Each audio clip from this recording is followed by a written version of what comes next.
little podcast, interview, whatever. I don't really do those on this channel, but this is the business channel. I'm Nick. This is my client, Nate, and friend, and he's absolutely crushing it right now. And we're going to talk about kind of what we helped him do, what he's doing right now, how he's crushing it. For sure. He's going to give maybe you guys a little bit of value. And can we say how much you made this past month, your biggest month? Can we say it or no? Yeah, we can just say over, 100K. Yeah? I think that's a good... Crushing it. Yeah, I'll just Crushing give it. it At 20 years old. For sure. And so we're going to get into his story a little bit. We're going to talk about it, how he got there, that sort of thing. So, dude, I want to know how everything started, because we were talking about it on the balcony before. Yep. How did everything start, 4 or 5 years ago? Because people think, oh, he's 20, like overnight success. Well, not really. Yeah. How did it start 4 or 5 years ago for you? For sure, bro. I mean, first of all, thank you for having me on. I course. appreciate you, brother.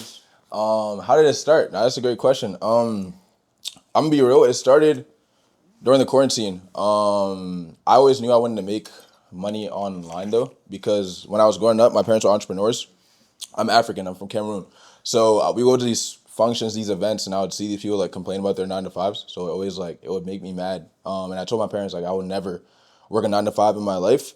And then fast forward, I played basketball in high school, was hooping. Quarantine came, everything got shut down. And at the time, I used to play Fortnite. So Fortnite is what exposed me to making money online. Not to interrupt you, but all you guys that are 2021 in business are I started in Fortnite, which is crazy to me. It's just I think the addiction of playing video games ties to making money, which is why I think I'm actually so obsessed. I was talking to my boy the other day. He was like, I can see why you suck at time management. You care about business more than anything else. And I was like, yeah, it's all I do. But basically, I had a Fortnite channel, grew up to 7,000 subscribers. It got monetized, but didn't make any crazy money. And then quarantine came. I was like, bro, I need to make actual money online. I was like, why wouldn't I just start video editing for Fortnite people? Make more money that way. Long story short, I don't want to go into the entire story, but I started editing for people like FaZe Rug, Broadis, NRG Esports. I had 2 years as a freelance editor. How old are you? I was 16, 17, 18 in that range. So 16 to 18 was the editing phase. Just brute forcing, everything by myself. And then I got exposed to Iman. Shout out Iman Ghazi. That's one of my goals personally, because he got me into seeing what's possible with the online money stuff. Learned about what an agency is. Kind of started editing for more online business guys. So at this point, it was Alex Sedlak, Nathan Nazareth, Cardinal Mason. We did some stuff for, and I was just editing, kind of understanding YouTube. I've always been obsessed with it.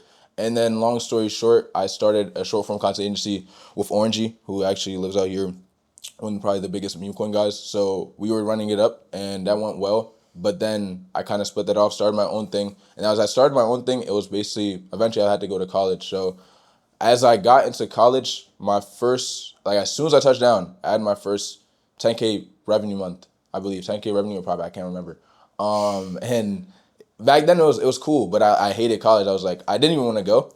I ended up dropping out after my first semester. And then after that, bro, I actually officially started Content Cash Media. And when I was in college, I was running the quote-unquote agency, wasn't really started at the time, while working part-time for a company called The Growth Partner. And we helped them make 115K on YouTube. That really propelled me to start going. And then started CCM start of, that would be 2025. Or 2024, one of those. I don't know which one. Had to be 24. Yeah, 24. Started 2024, and then we are where we are. So about now. 2 years ago is when you got started with the official business that exists today. Exactly. And that was in college? That was in college, yeah. Yep. Got it. So, nice. And then second semester?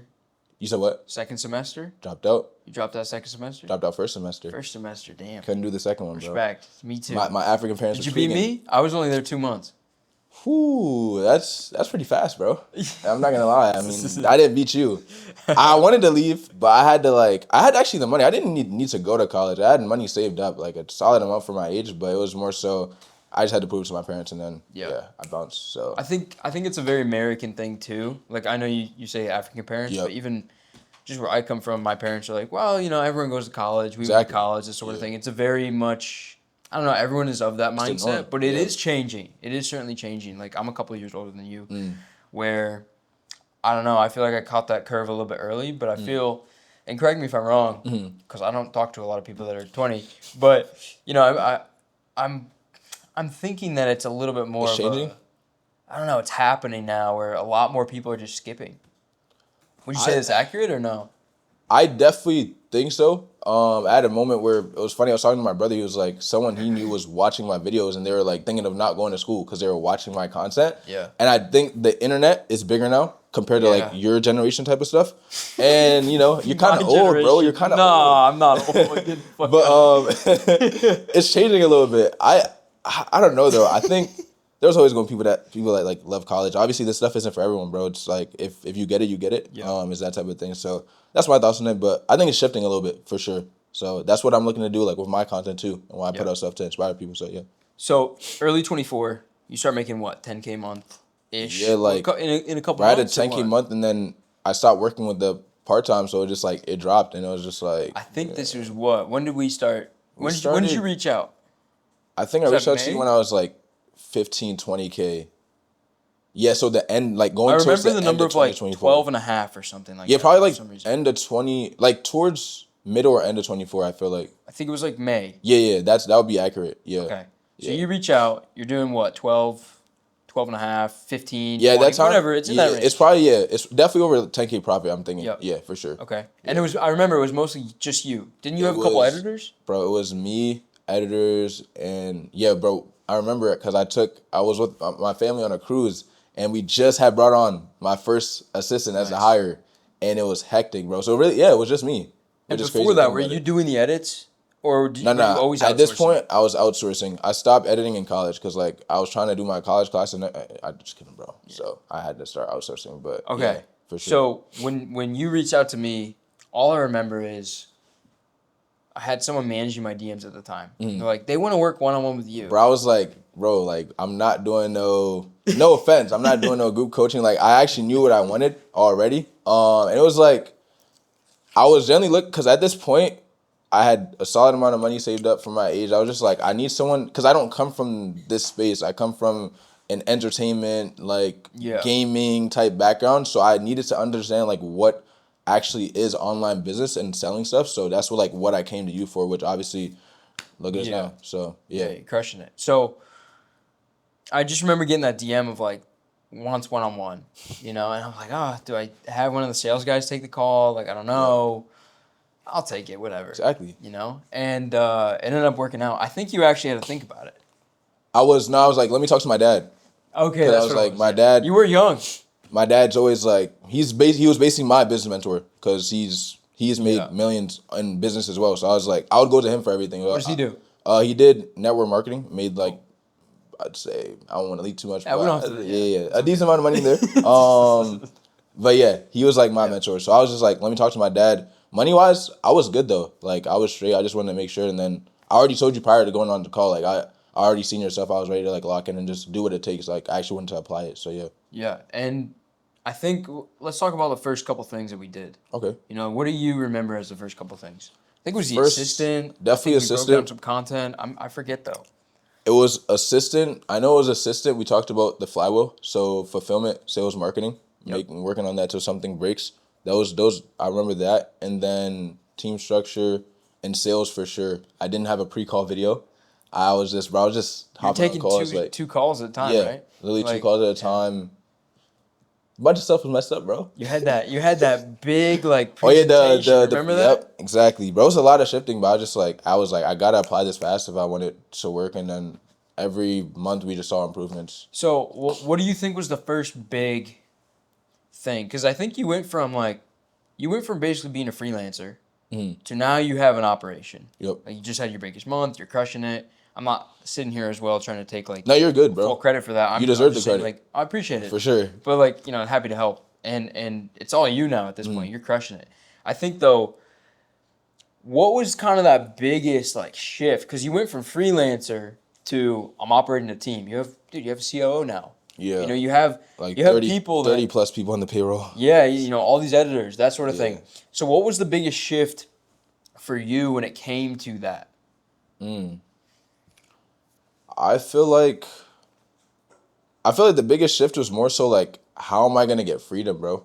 And it was just like I can't get it with like obviously being a freelancer, like it's cool. You can get money, but it's tied to your time, right? Yeah. I don't want to make money that way. I want to build out a team, and obviously I saw that there was a way to build something the right way. I think I kept mentioning that like on our call, like I want to build things the right way. I want to build it for longevity, and I wanted to build something that could work without me. And I was already passionate about what I was doing. I feel like that works in my favor. So it's just like, okay, how can I build this properly? And the mindset change was like, okay, how can I, build something long term? And that was more so building out the team, building the offer that works, understanding sales, marketing, fulfillment. Even if I stop doing this business, I can go apply that to anything else I do in my future life. So like, I think that was like probably the change that happened in my mind. I remember telling you like, oh, I want to hit 30K per month, 30K per month. I was about to mention that. Yeah, I like want to hit 30K that. profit. Yeah, 30K profit. And I was like, if I get to that, that's what we I'll be originally. solid. Yeah, and then it was just like I got there. I was like, bro, I can do more, and more, and more. So it was just like, When did you hit that? Shoot, bro. Honestly, I don't even like keep numbers in my mind. You weren't even tracking a P&L, bro. Yeah, I was like, I didn't have P&L even. It was super unorganized, bro. 30K per month profit. Yeah, I actually don't even remember, but it was more so like it's not necessarily ever been about the numbers to me too much. Obviously, we're here to like make money. Yeah. But you said freedom. Yeah, freedom, bro. Like being able to just like do whatever, whenever is like the main thing. Live on my own terms. So for you, it's more time, not money. Yeah, but the money's cool. Like we gotta make bread, bro, for sure. Like I'm not content at 100K per month, but just like we gotta get it higher and higher and higher for sure. So all right, let's talk about the recent, because I feel like you've had a little bit of like an exponential kind of thing going on here. Crazy, I think even maybe 6 months ago, it was roughly maybe 30 profit a month. That's realistic because it kept fluctuating because of the stuff that we cleaned up. I had the huge cleanup, which like makes things way consistent now. What were those things? So the cleanup basically, guys, was I didn't understand invoicing, contracts, and just pricing structure. So basically, I was running a 6-figure per month business for like probably like the last 6-8 months, but I didn't have the structure of that, so we weren't getting paid in the right way. But we fixed that, and then now we're having consistent months over and over. But it was like, okay, we'd sign clients, then I guess paying out our team would be lower one month, it would be higher one month. Clients are like, it was inconsistent. The example of that was it was based on a deal of like videos rather than a monthly recurring. Exactly. basis. It was more on a batch, and we had to fix that. And you know how people are when it comes to agency services. They start slowing down. They forget to record. Well, I don't even owe you more money yet. Bro, so we had to fix that. We had to fix that for sure. And now that it's fixed, it's like everything's consistent, everything's smooth, and everything is like it's more accountability on not only my side but also the client side too. Like, bro, if you're gonna pay us, like record your stuff. I feel like actually when some of the sales stuff came together, but then that and the contract stuff kind of came together. You did those cleanup. You started to go like, bro, this. It was really like I'd say last 2-3 months. Like once it didn't happen right away though. But now I feel like okay, definitely last month, and then I'd say last 2 months, and then this month for sure. Like exponential growth. Let's talk about how you're getting clients, because you do this better than anyone I've seen. You're unafraid to post results. Yeah, you post results all the time, more than anybody I see, and it makes you undeniable in a sense. So let's talk about your strategy behind that and how you started to do that and what it looks like. Like I said, you told me on the call before that I should just keep doing that. I feel like my strategy behind and how I think about everything, bro, is like, and what I tell anyone that starts wanting to get into online business or they're working on something is like, just focus on becoming the best at your craft, and all else will fall in line. So like when people go to my Twitter or my IG, all you're gonna see is people vouching for our service or our results, and to a point where you can't be like, oh, this guy's lying or he's capping about what he's doing. Like, bro, it's right in front of your face. You literally can't hide the results.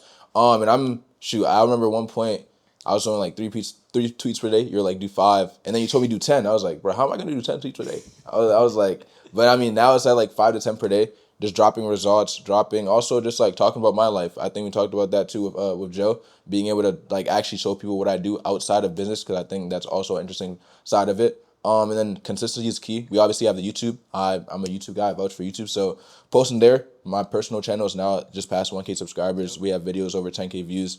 Definitely once I drop the AMG video, that's hoping to do over 100K views. So just scheming there, bro. It's been good. Well, you're about to hit that kind of like Gen Z content arc. Oh yeah, for sure. For real. Like reels, you reels got are a couple going up. vlogs backloaded. Yeah. And you hit the car. It's Dude, I mean, I don't know. A little come up's gonna happen. Oh yeah, for sure. When's the info gonna drop? Hey, I mean, when's the info gonna drop? I'd say I honestly wanted to do it this Q4, but I was talking to you outside. Like, it's just like I don't want to rush it. Definitely next year, 100%. I think it's interesting because 100%. I actually feel if you dropped it right now, you'd take a little bit of momentum out of the agency stuff that you're doing. Like, dude, I agree. Shit is smooth right now. Insanely, like, bro. I don't like you're talking about how you don't do fulfillment, bro. It's like I'm getting. I mean, hey, you do, I but do some fulfillment. You do, but like, you know what I'm saying? Like, you have a good business. Yes. And you guys get results, and I commend you guys. And we have a team that actually works exactly. And I think it's the same thing for me. Like, obviously, I was talking about I have to onboard like hella clients this week, and I'm like very on hands for that. It takes me like 3-4 hours for me to actually do this strategy because I feel like that's like what's gonna make our clients win. But after I do that, bro, it's just like my CEO, my strategy, like they're actually like killing it, and I don't have to worry about too much. Bro, I wake up and I'm seeing 3-4 client posts go, and I'm not like involved in that anymore, and it's because the systems. And that's the coolest part, because you know those going out, get results, they make you money, it just keeps going. That's the whole thing. So yeah, the main thing now is just like marketing and making sure we can fulfill on that, and then obviously I'm tapped into sales and just what's happening in the market. You're still taking all the sales calls. Yeah. How you feel about those? I mean, it's cool, bro. I mean, it's cool. I can close people, good conversation. I don't like taking too much. I hate sales calls, though. I can't lie.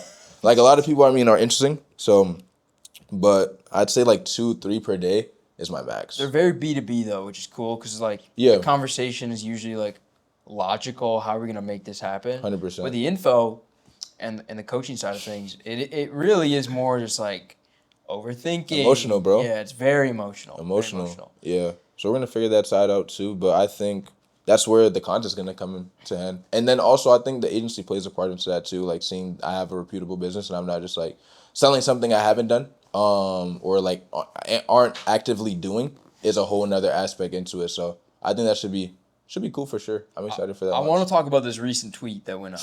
I want to talk about this, all right? And maybe you can post this clip, maybe not. Let's do it. Get your honest reaction. So this guy named Svet. Yeah. SVET. That's all he's going to get. We're not telling you guys his at. He doesn't need free promotion.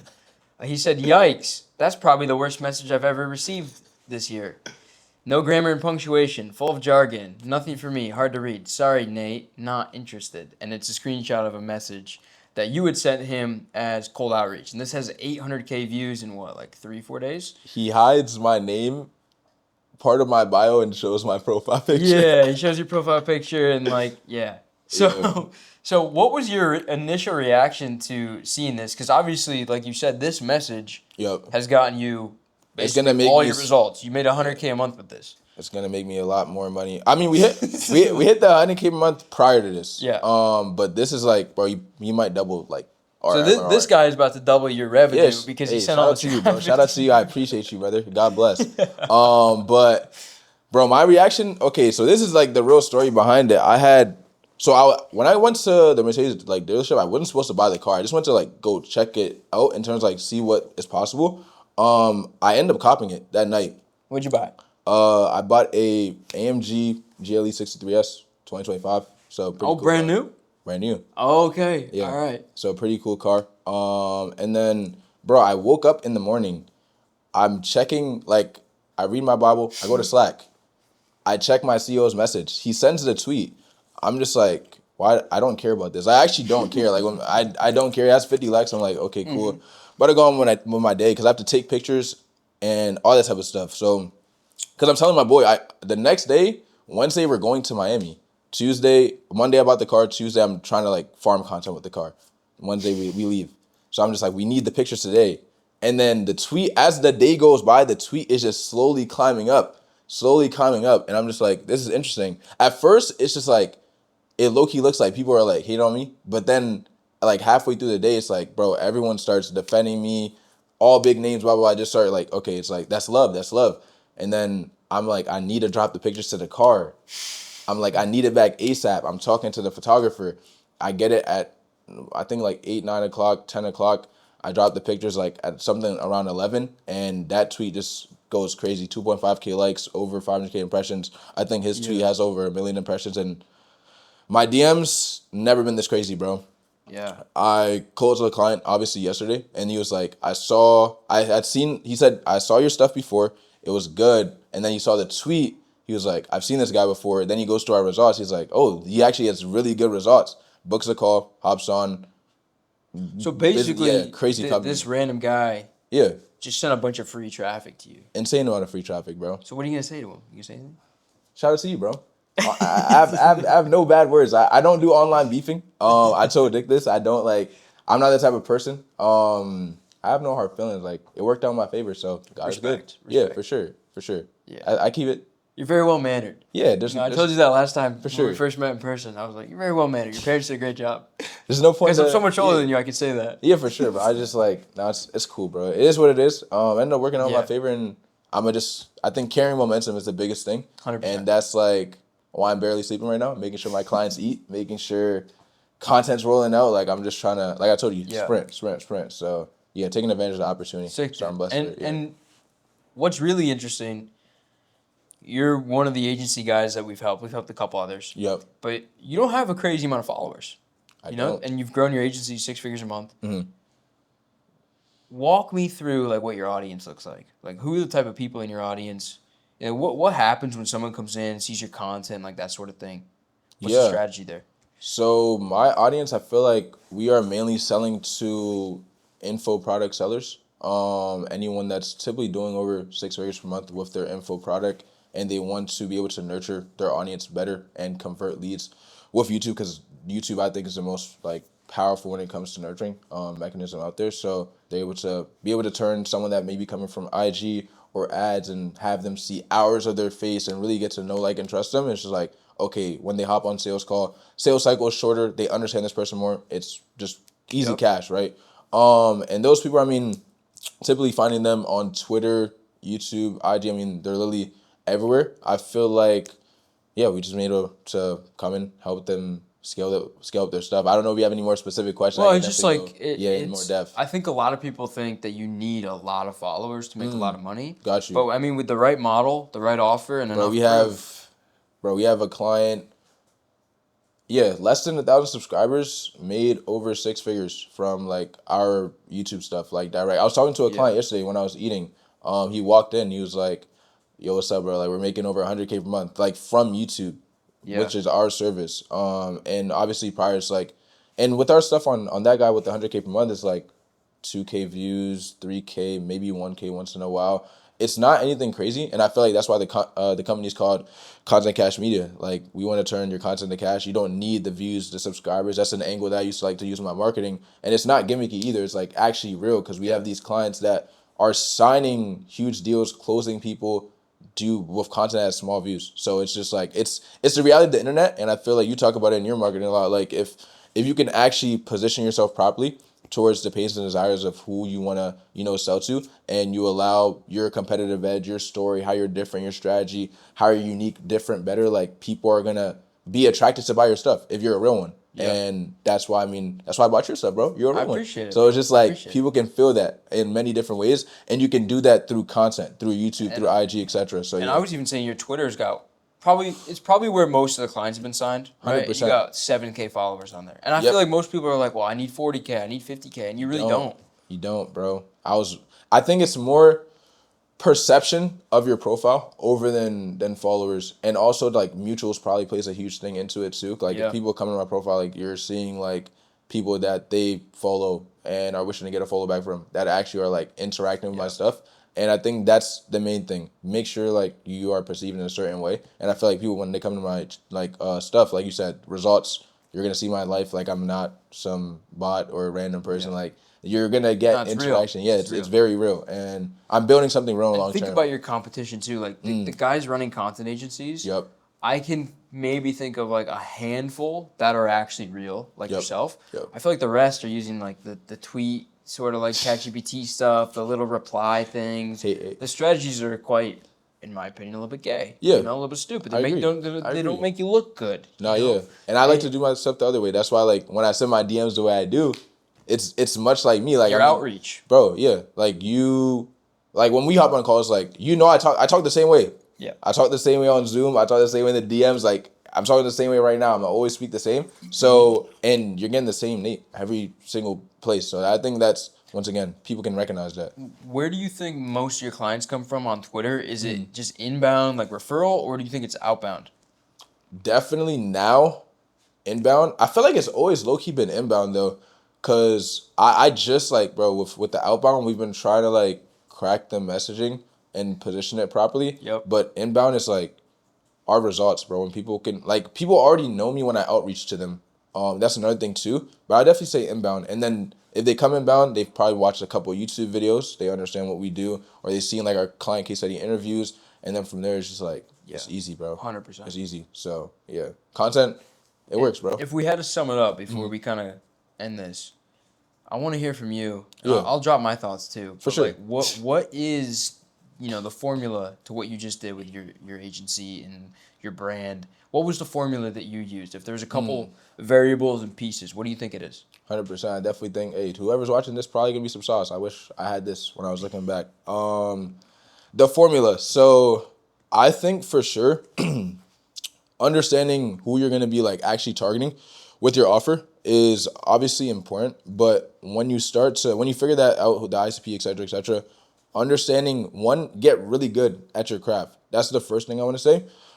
After that, I mean, your marketing has to be on point in terms of like when you're messaging, have it sound like you. I think that's super important. Being tapped into what's happening around your space, another thing that's important.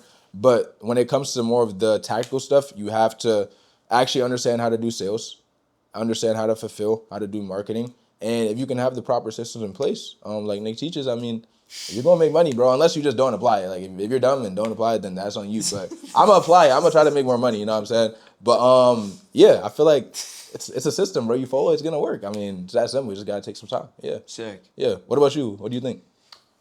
I wouldn't add too much. I think that actually one of the biggest things though is when it comes to the offer is picking the right opportunity in a big enough market 100%. with a high enough price point. Because a lot of people sell a really good service, but they don't sell it for enough. Or they sell a really good service, but they're just targeting the wrong people. Like I talked to a guy the other day that he was targeting like solopreneurs that barely had any money, basically poor people. And when I say solopreneur, I don't mean like if you're a solopreneur, you're poor. I mean like people that have never started anything. They're trying to get them leads. They don't have any money to pay for the leads, So it didn't make sense. And I was like, dude, you have all this crazy stuff. He was like a tech wizard. I was like, just go target like Fortune 500 companies. Go target people with money because you're super talented. I don't know why you're not. And so I think really the biggest thing is, and biggest skill is picking the correct opportunity and the correct offer first, which you naturally just obviously did. 100%. Yeah, I was talking to my boy about that the other day. I think the vehicle is super, super important. Like, I mean, if you're starting right now, I mean, I'd probably try to tap into AI in some way, position around the passion you have. Like, there's so many things that are possible. But yeah, vehicle definitely matters. And then selling to rich people, for sure. That's right. Yeah. That's right, which you do every day. For sure. Respect. Cool. Nate, any final thoughts? Like anyone watching that might think about working with us, or just anyone watching in general that wants to get better at their business, content, that sort of thing? Yeah, for sure. I mean, definitely tap in. We'll launch socials. I love what you guys are building. Like truly. I mean, it's inspirational to me. To anyone watching on the business side, I mean, I feel like it just comes down to time in the game, being able to have grit as well. So it's not gonna happen overnight. Like Nick would tell me stuff. I would just be like, okay, I just have to apply it daily. You're not gonna see it right away, but then you go 1, 2, 3 months. If you actually follow the blueprint, it's gonna work. So just being patient with it, trusting God, and in due time, you should reap whatever you're sowing. So that's what I would say, bro. Hell yeah, bro. I appreciate being here. Appreciate you jumping on this. It's cool to sure. be in Miami. I made this happen. Yeah, guys, if you like the video, make sure to subscribe. Go check out Nate. Sure. It'll be linked below. Probably his Twitter, that sort of thing. If you want to grab, our free resources, go grab you it. want to work Don't with be dumb. us, link Don't be below. dumb. Don't be Come dumb. on, man. Nate already told you. All right, I'll see you guys in the next one. Thanks. Appreciate you, bro.